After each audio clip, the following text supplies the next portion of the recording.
Bonjour à tous. Vous pouvez devenir une lumière, le contraire des ténèbres. Matthieu 5, verset 14, vous êtes la lumière du monde. Mais comment devenir une lumière? Bonjour à vous et bienvenue. Mais qu'est-ce que la lumière? Dieu est lumière. Il rend visibles les choses et éclaire tous ceux qui sont dans les ténèbres.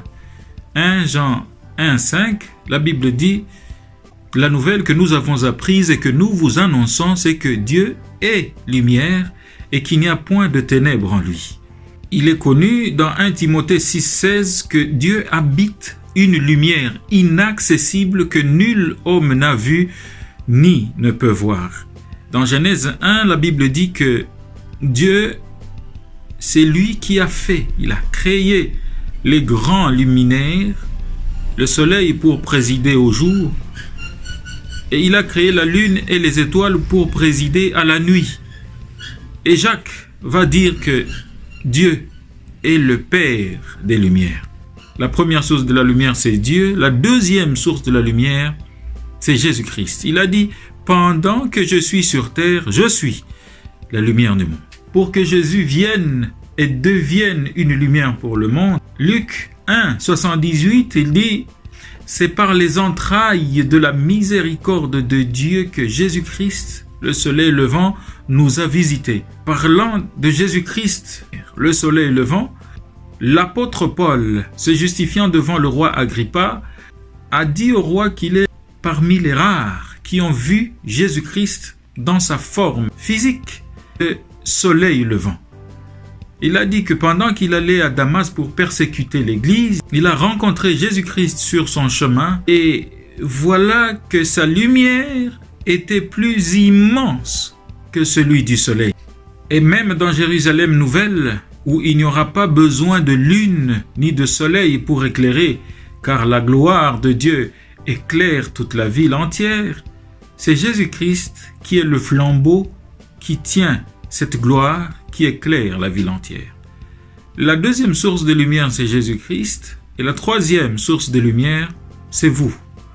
Mais comment vous devenez une lumière? Nous avons lu Matthieu 5, 14 qui nous a dit: vous êtes la lumière du monde. Cela est le résultat d'un processus qui commence par Jean 12, 36. Pendant que vous avez la lumière, croyez en la lumière afin que vous deveniez des enfants de lumière. En croyant en la lumière Jésus-Christ, vous devenez enfants de lumière.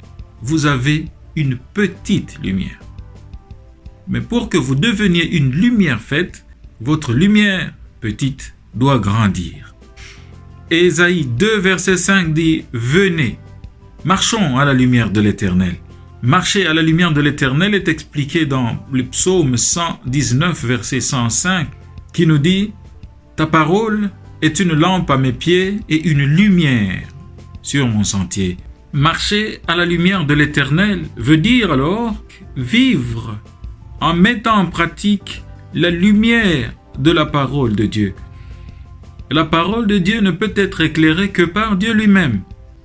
Éphésiens 1, 18 nous dit que c'est Dieu lui-même, la lumière, qui illumine les yeux de nos cœurs afin que nous puissions avoir la connaissance de sa parole.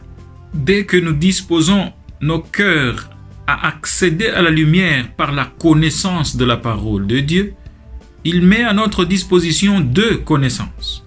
La première, Dieu te fait savoir qu'il t'a appelé et il insiste sur l'espérance qui est attachée à cet appel. Et voici que l'espérance ne trompe jamais.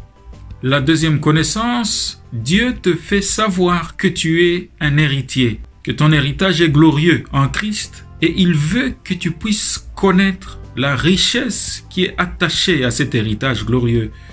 Parce qu'un héritier, s'il ne connaît pas la richesse de son héritage, il n'est pas différent d'un esclave.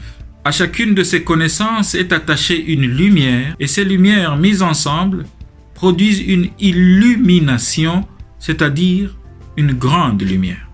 Vous possédez cette grande lumière. Et la Bible dit que désormais les gens viendront pour voir votre lumière. Dès que vous possédez cette grande lumière, vous devenez une star. Psaume 36, verset 10 dit que les gens viendront t'entourer pour regarder, admirer votre lumière. C'était le cas du roi Salomon. Jusque-là, vous avez encore cette grande lumière, mais vous n'êtes pas encore une lumière. La Bible dit, en Matthieu 5, verset 15, « Dieu n'allume pas une lumière pour la mettre sous le boisseau, mais on la met sur le chandelier afin qu'elle éclaire tous ceux qui sont dans la maison. » Daniel 12, verset 3 dit, « Ceux qui auront été intelligents brilleront comme la splendeur du ciel, et ceux qui auront enseigné la justice à la multitude brilleront comme les étoiles à jamais et à perpétuité. » Recevez Jésus-Christ comme votre Seigneur et Sauveur. Ouvrez votre cœur à la connaissance de la lumière de la parole de Dieu et enseignez la parole à la multitude. Vous allez briller comme une étoile à toujours et à perpétuité. Que cela soit votre portion au nom de Jésus. Que Dieu vous bénisse.